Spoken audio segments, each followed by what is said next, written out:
মেয়েরা দেশের বাইরে পড়তে যাওয়া কতটুকু যুক্তিযুক্ত?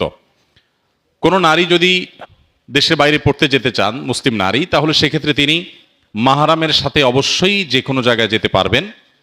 এক্ষেত্রে তার জন্য মৌলিক শর্ত থাকবে যে সফরে মাহরাম থাকা গুরুত্বপূর্ণ, শরীয়তের একটি বিধান। নবী সাল্লাল্লাহু আলাইহি ওয়াসাল্লাম বলেছেন, লা তুসাফিরুল মারআতু ইল্লা মা'আজি মাহরামিন।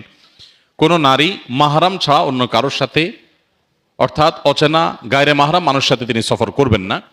যদিও এক্ষেত্রে কোনো কোনো উলামা একরামের ভিন্নমত রয়েছে, যদি মহিলাদের সাথে অন্যান্য মহিলাদের দলের মধ্যে সংযুক্ত হয়ে থাকেন, যে তাদের মাহরাম আছে, যে তার সেফটি, নিরাপত্তা এগুলোর কোনো শঙ্কা থাকবে না, তো কোনো কোনো উলামা একরাম ক্ষেত্র বিশেষে নিরুপায় হলে তখন জায়েজ বলেন। বাট সাধারণ অবস্থায় মাহরাম সহই সফর করার বিষয়টি গুরুত্বপূর্ণ। মাহরাম দিয়ে আসলেন, নিয়ে আসলেন, এটুকু হলেই হবে। আর যেখানে থাকবেন সেখানে ফিতনা মুক্ত, তার কোনো প্রকার ঈমান, আমল, চরিত্র এগুলো সংকটে পড়ার শঙ্কা নেই বা জোরালো সম্ভাবনা নেই, এরকম হলে সেখানে তিনি অবশ্যই জ্ঞান অর্জন করতে বাহিরে যেতে পারবেন।